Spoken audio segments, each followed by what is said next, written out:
This message is brought to you by Apple Card. Shave ice by the beach. A trip to the state fair. And a throwback flick at the local drive-in.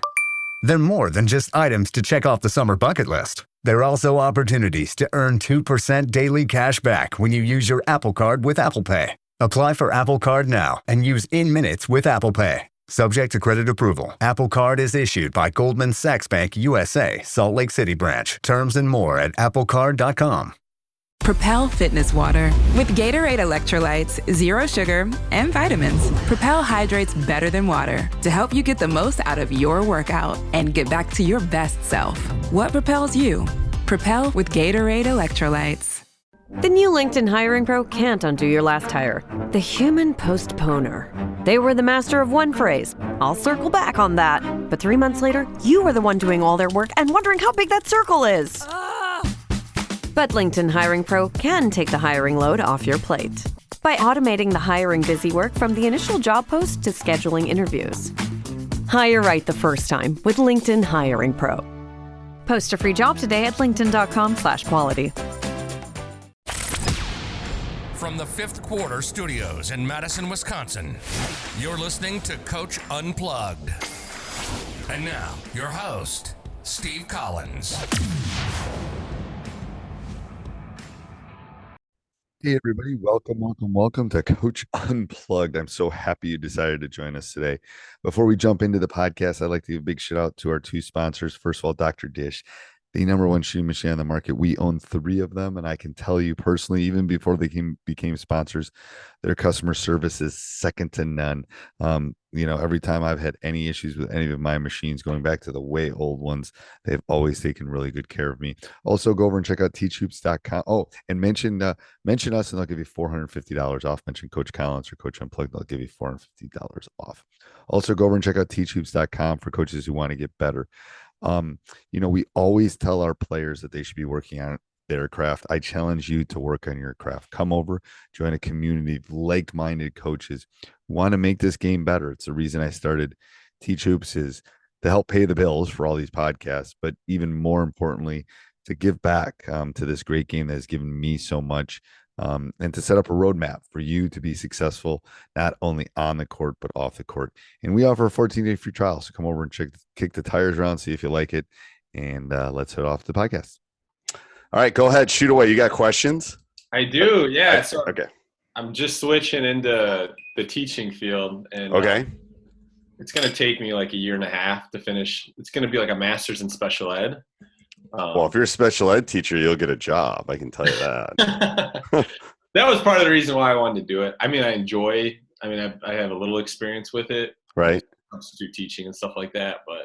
Okay.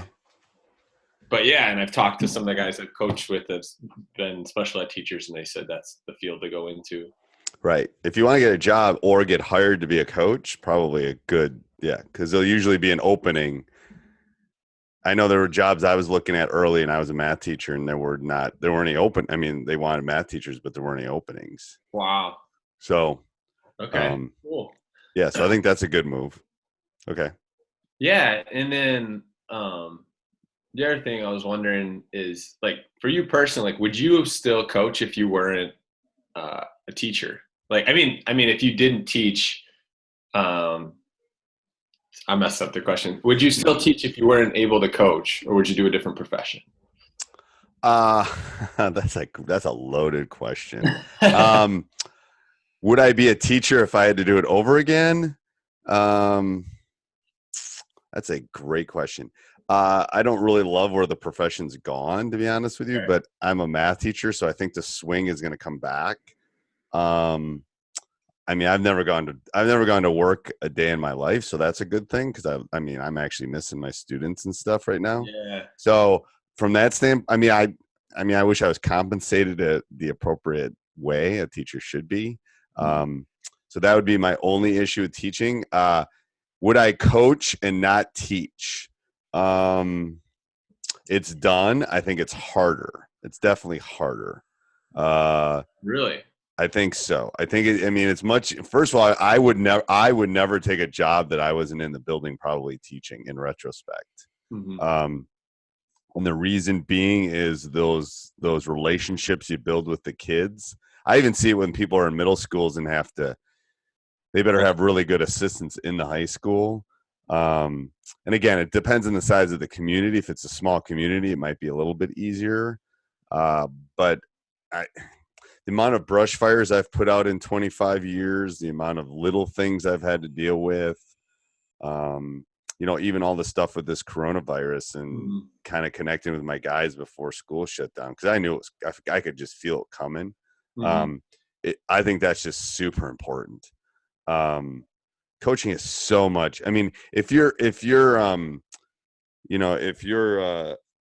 Tony Bennett, then it's about getting guys. Right. He's a great X and O guy, but it's about getting guys. Those guys, it's about getting guys.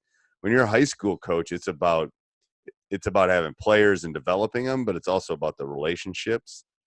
Because you don't want to lose them to soccer, you don't want to lose them to football. Right. Oh yeah. So all those things, and then some of my best players over the last 10 years have been football players, but they were football players that were playing basketball.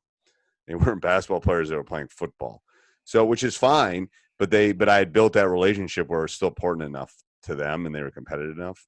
So that's why I think being in the building is right. Crazy important. Like I've said on some of my podcasts, I have food in my room I got to go in on Friday because that's our day we can go in. And I got to I have food in there all the time because that's the way they come see me.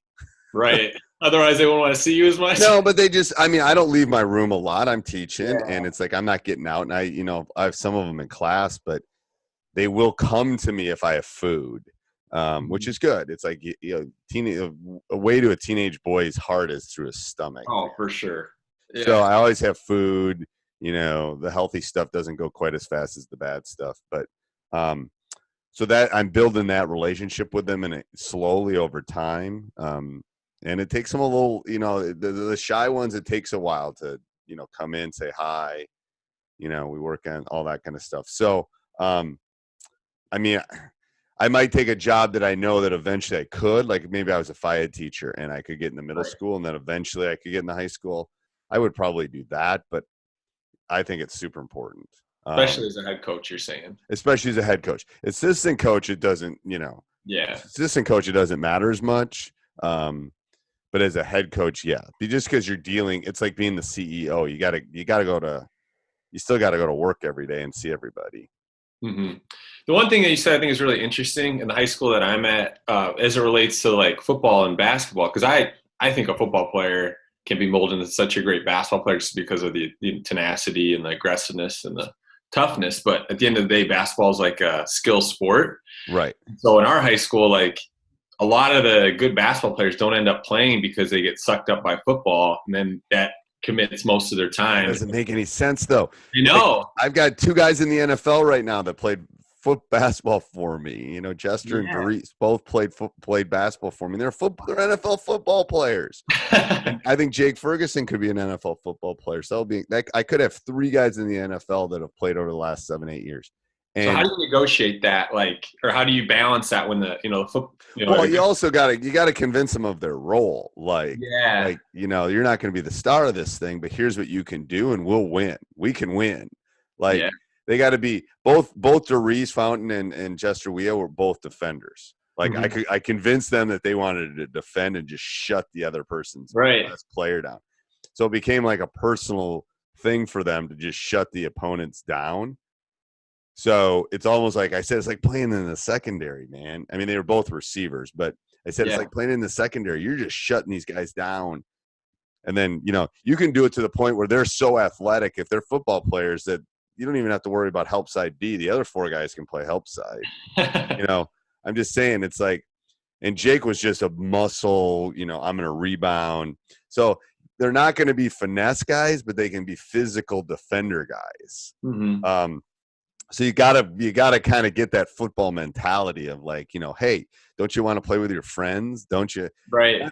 You got to get the friend thing. You got to get the competitive thing, and you got to give them a specific role. If you do that, then you can convince them of it, I think. My question is on the offensive side, in running regular offense, and not probably the shooting skills and all that. Nope, I got them attacking the rim. I do. I Okay. have them Very attacking the simple. rim, Okay. and they go to the offensive glass like it's no tomorrow. So that's their job. Attack the glass, attack the rim. If you miss a layup, we're not going to be mad, but just Who cares about that? I don't care. Yeah. I mean, whatever, because they'll probably get their own rebound. And Mm-hmm. and if they're sagging, when you sag off somebody, it's harder to box them out. So let's say you're the guy I'm defending that can't score. Okay, Yep. so you're at the 3-point line and I got a foot in the paint. Great. As soon as someone else shoots the ball, you go try to box out an athletic guy from the 3-point line when you're in the paint. Yeah. Virtually impossible. Right. So it almost sucks them out toward them to make them defend them. If you go to the offensive glass, that's what I found out. It was kind of by experiment, but it's like, oh crap, they're not even guarding them. Well, these two obviously are wide receivers in the NFL right now. Hopefully, Jarice comes off of his injury, but you couldn't stop them. Like if they went to the glass, you couldn't stop them. Right. I mean, yeah. And that's awesome. That's demoralizing when guys. And in a huge way, yes. And get some hand sanitizers. We talked. This second of my grocery shop. In certain sports, I feel like it's just about like having the guys and the dogs, but like how much does your team's success as a basketball team depend on having good players? And then is there kind of the second part of the question, is there enough time to develop average basketball players from freshman year to a conference championship winning team by their senior year? So my saying is there's two types of coaches with players and ex-coaches. Okay. That's what I think. I think you got to. Okay. They just did an interview with my son and I, and they basically, part of the conversation on the interview was, I said, you take my top 12 guys, I can make a run at the Sweet 16. Like in their prime, I could make a run at it. Wesley's in the NBA. Wow. Oh yeah, it's crazy. When you list, I got every one of them. All 12 of them are high Division I majors. So anyway, so obviously I've had talent, so I can say that jokingly. Right. But an example of, I think you can be competitive, and I think you can make a run at a conference championship with. I mean, Drew's gonna hate that I say this, but my son's that kind of kid. He's vertically challenged, right? He's 6 foot and he's got 24-inch, 26-inch vertical. It's like, it's whatever, but he can shoot the three like no freaking tomorrow. So what you basically have to do if you're going to take average freshmen and make them so you can run and make a conference championship is you got to figure out what everybody's role is going to be. Mm-hmm. Like you're going to be the point guard. You're going to be a 3-point shooter. You're going to be you got to find the niche or the niche, whatever way you say it, to get into to play. So when I have my postseason meetings with my guys, which I only got through half of them before this lockdown. Jeez. So I'm not sure. I'm going to do them in a park in June or something. Basically, I spell it out. I'll tell kids, I said, and I'll use Drew as an example. I said, the only reason he got on the court is he didn't turn the ball over. Like his turnover, he's like 8 turnovers in the entire season, and he could shoot the 3. He figured out how to get on the court. That's what I tell kids. It's like, what can you bring to me so I have to play you? Mm-hmm. Maybe you're the ball handler and I have no other ball handlers. Great. Then I'm going to have to play you. Or maybe you're Doris or Jester who can defend and I'm going to play you. So you can do that. It's just you got to find the right kids that are willing to buy in. I'll take the average kid that I can make above average rather than the above average kid that can be exceptional, as long as they have the right attitude. Because that average kid is going to run through a wall for me, and when we have to pull the ball out, it's going to do what we need to do. The above average kid they might think they know more than me. So yes, you can do it. It just takes a lot more work, and hopefully they're a little bit above average by the time they're freshmen. That's where the youth program comes in. Mm-hmm. Teach them how to shoot, teach them how to dribble, teach them how to shoot. 2 main things. I can teach them the rest of the stuff. I can teach them the defense. I can teach them the offense. I can teach them how to rebound. So for a feeder program, you think knowing how to shoot and dribble is way more important than knowing offense or defense? Oh, yeah. I think it's important, and I was talking to a coach the other day. I don't remember where he's from, but I think it's important to spell out like, here's the basic fundamentals we want in third grade. Here's what we want in fourth grade. Here's what we want in fifth grade. But again, usually that's dad's coaching, blah, blah, blah, blah, blah. You know, that 10,000 shot club, that, you know, repetition. Like I'm like scrambling right now with my coaches, because I'm trying to figure out if I might not see my guys for 2 months. So we're trying to figure out, how can we do workouts? How can they be accountable? You know, how can they get off their Xbox? You know, that kind of thing. So we're thinking of maybe having them videotape their workouts. Yep. A couple days a week, send them in, those kind of things. So, yeah, we're just trying to figure out how to navigate here's what you need to do and here's how you can be accountable for. This message is brought to you by Apple Card. Shave ice by the beach. A trip to the state fair. And a throwback flick at the local drive-in. They're more than just items to check off the summer bucket list. They're also opportunities to earn 2% daily cash back when you use your Apple Card with Apple Pay. Apply for Apple Card now and use in minutes with Apple Pay. Subject to credit approval. Apple Card is issued by Goldman Sachs Bank USA, Salt Lake City branch. Terms and more at applecard.com. Low energy, unfocused, foggy? You might be dehydrated. Gatorade Zero powders have been scientifically designed to help improve hydration balance in the body. With a clinically proven electrolyte blend and no artificial colors or flavors. Great tasting hydration no matter where you're going. Shop now online or at retailers nationwide. Gatorade, hydrates better than water. Is it in you? Symptoms noted are signs of mild to moderate dehydration. Consult a healthcare professional if symptoms persist. It's kind of thing, but the thing that I see a lot, especially in like big sports like football and basketball, is with the AAU and the 7-on-7, the specialized training. One thing that is like really bothering me is like some of these sports that, especially basketball, which should never be this way, it's become pay to play a little bit. And like we go to school and you won't see one non-white kid at all on any of the basketball teams. And granted, like we're a mostly white school, but there's kids in the building that would play, but they can't afford like even the high school camps. And what's the rule? What's the rules on contact in your state? I don't know. What do you mean by that? Can you have contact off season? Can you work them out? I mean, I don't think you can specific. I don't. That's what I want to learn. You got to learn those rules, because like I can't if we're in school right now, I can't do anything with my guys. Then once the summer comes, then there's like I have 5 contact days. I can run stuff outside of school. There's other contact things that I can do that I can't do right now.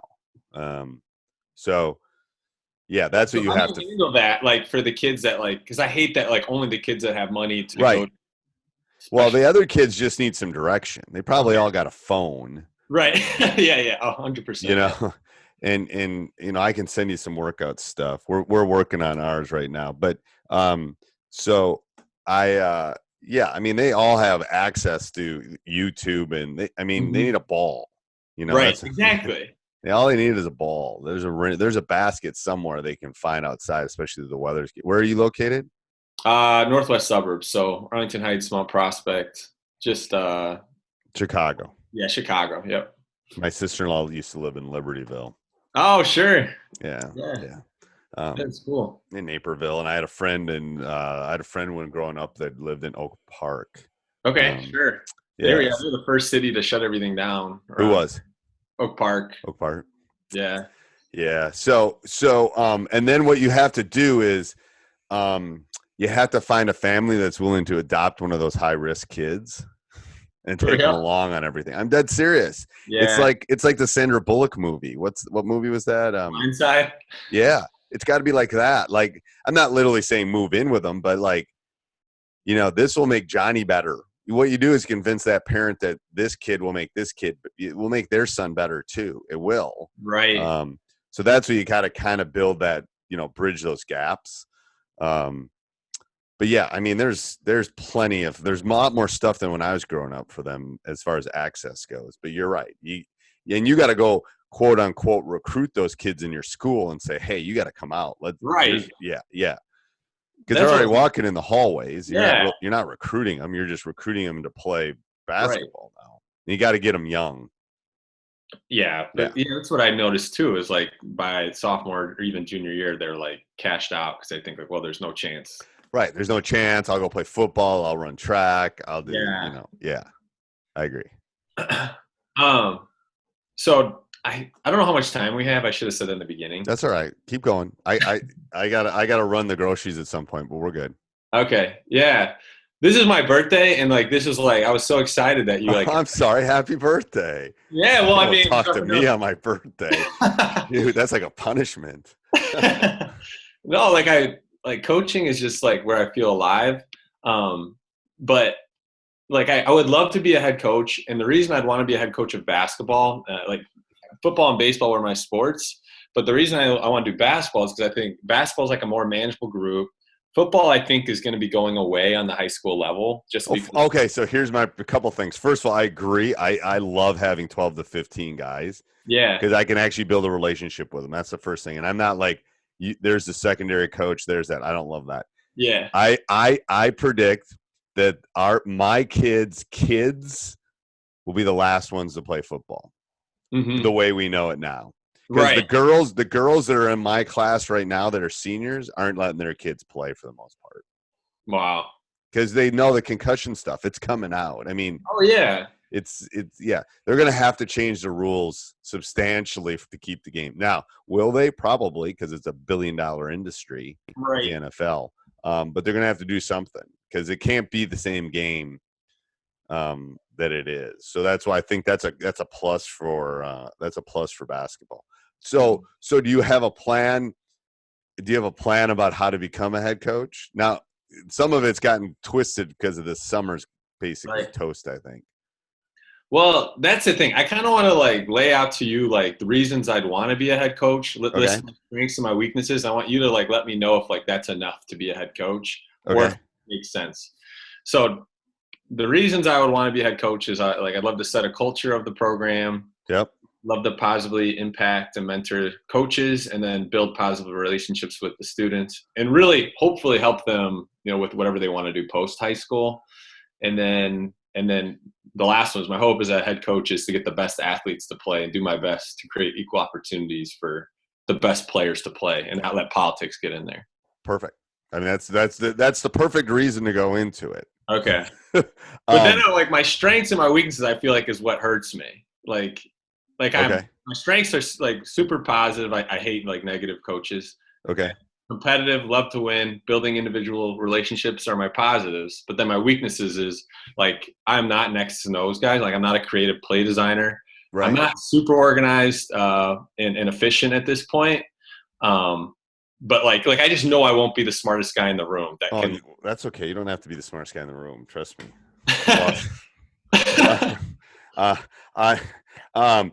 My brother tells me every time I walk into a room with him, I'm not the smartest guy. Don't feel bad about it. I mean, I went to Dartmouth, and he went to Dartmouth and then Harvard. So it's like I'm the dumb one in the family. Yeah, of course. Swear to God. Anyway, so X and O stuff. There's a couple things. First of all, the only way you're going to get good at X's and O's is do it. Yeah. Read, watch, ask, and then coach as much as you can. I mean, swear to God, I've coached 600 high school basketball games. I still feel like I don't know what I'm doing.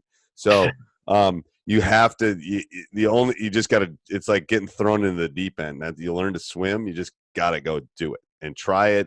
And this will work, and this won't work, and blah blah blah. You just don't want to do that with your first job being an important one. You want to do it with It's like the Beatles. The Beatles played 50,000 hours before they became the Beatles in like dive bars in England. So you want to go out and do all your stuff on a Saturday in AAU where when you mess up, you mess up. It doesn't matter. So the X and O stuff is just about practice. Read, watch, ask, do. Those are basically the things I say for young coaches. The organized part is an issue. Yeah. But as you move up the pecking order, it becomes easier. Okay. Because then you just hire people to do that for you. Right. Like you've probably heard on my podcast, I have 3 assistant coaches. One's my basically graduate, my basketball operation guy. He does all the crap that I don't want to do. He's so good. I was texting him yesterday about what we're going to do in the summer, I mean, if Nate quits, I'm done probably. Anyway, so because he does all that stuff, it's perfect. Yeah. And then I've got an X and O guy that I can always like, we should do this, we should try this. He says, you're doing too much, Steve. He's always and then you should have a question guy, a guy that always like, why are you doing that? Why aren't you doing that? You sure you want to do that? Think about that, blah, blah, blah. So I've got all three of those on my staff at this point. That takes time to find those pieces. Right. You don't need 3 X and O guys and no building community guys. Right. So take some time to find that. The organized stuff will get easier as you do it more. Right. I was just talking. Teacher will help, hopefully. Yeah, it's like shoot, they don't teach you half the stuff you need the first time you walk into a classroom. Shoot. So you learn it. I mean, I was being observed a couple of years ago with one, and I've been teaching 30 plus years. And I told the principal that came in to watch me, I said, I finally feel like I'm hitting my stride. Like, wow. I think I got this. Like now they throw internet learning on me on freaking, I'm not sure I can have that, but, so that's the same thing with coaching. It's like, you just you'll find your stride on it. But part of it, and this is why I said this summer really sucks for you, is part of getting a head job is networking. And, because you never know who's going to open the door for you. Right. So that's why you want to try to get out and work. And I don't even know if this stuff's going to happen this summer. You want to get out and work camps. You want to volunteer. You want to do everything you can while you're going to school because I don't remember who told me this, but then I told my son this when he goes off to college next year. I said, every day you should meet a new person. Like every day you should try to meet a new coach that might open a door for you, might hire you, might say, hey, I got this guy. Like I'm trying to find a JV coach right now. Who am I asking? I'm asking other coaches. You know anybody good? Blah, blah, blah. Who should I hire? Da, da, da, da, da, da, da. Because they're like kind of my AAA. And then they come up to me with me and my 3. So it's like, you never know. Someone throws a name, I'll look into that. Da, da, da. So, camps, networking, anything you can do for that in your area. If you're going to stay in the Chicagoland area, shoot, there's tons of jobs. But then you got to ask yourself, and then once you get the job, I'll take care of you. Cause I'm just working on a course for Teach Hoops that I got like interview questions, answers, all that stuff. So once we get to that point, I'll set you up. Hey everybody. I hope you're enjoying this. Make sure if you want to hear more, go over and check out teachhoops.com for coaches who want to get better. If you want to hear other podcasts, go over and check out High School Hoops and Teacher Side Gig by Coach Collins, and subscribe, review all of them. 5-star reviews would be nice. Have a great day.